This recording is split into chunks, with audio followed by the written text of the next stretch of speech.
大家好，我係2025年香港客家話班嘅海外學員主任，我得到劉進發教授嘅邀請，向大家講幾句鼓勵嘅說話。我係蘇莎，拍話係蘇莎，識講葡萄牙文206的蘇莎。我係澳門人，今日出在荷蘭。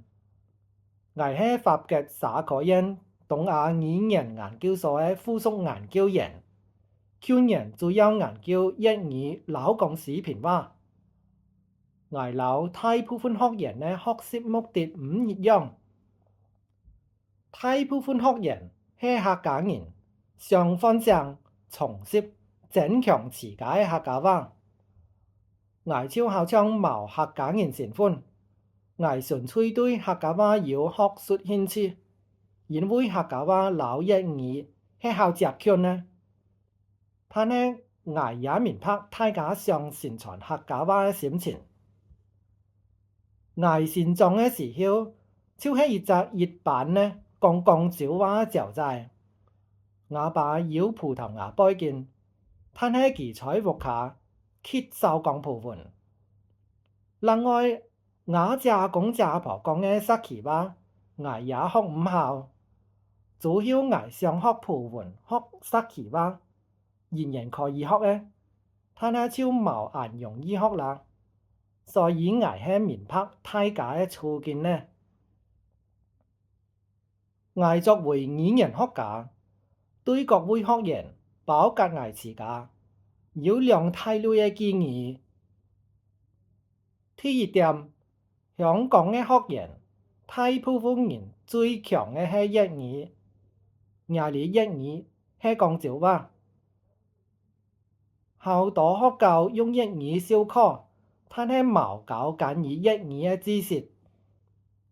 比如學普通話，學校教你普通話拼音，但係學校有冇教你粵語拼音？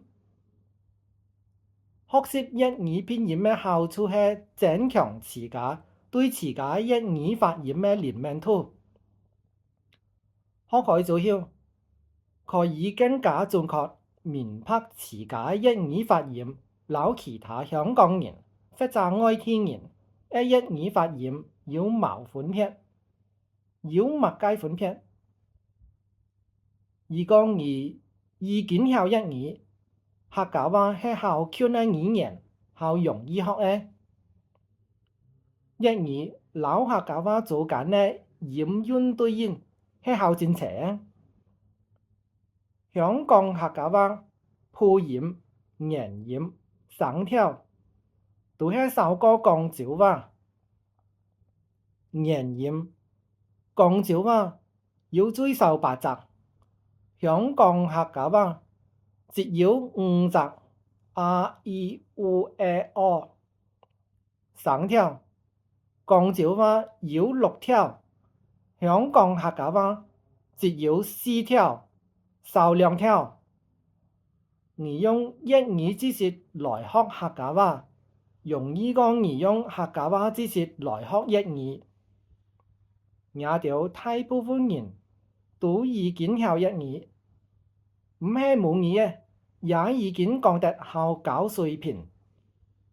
而學校粵語拼音，對學習客家話拼音、老客家話發音事半功倍。而唔曉粵語也唔受控，因為第一點唔係重點，第二點正係重點。第二點係關於學習語言嘅心態。有好多人狂講得唔好，狂講錯。而今日唔係考試，錯係唔緊要嘅。心態應該係我學可以用開一隻新嘅客家話詞彙，我好叻。我能夠講多一句客家話，我要進步好。每一點進步都係成就，都係可以出效嘅東西。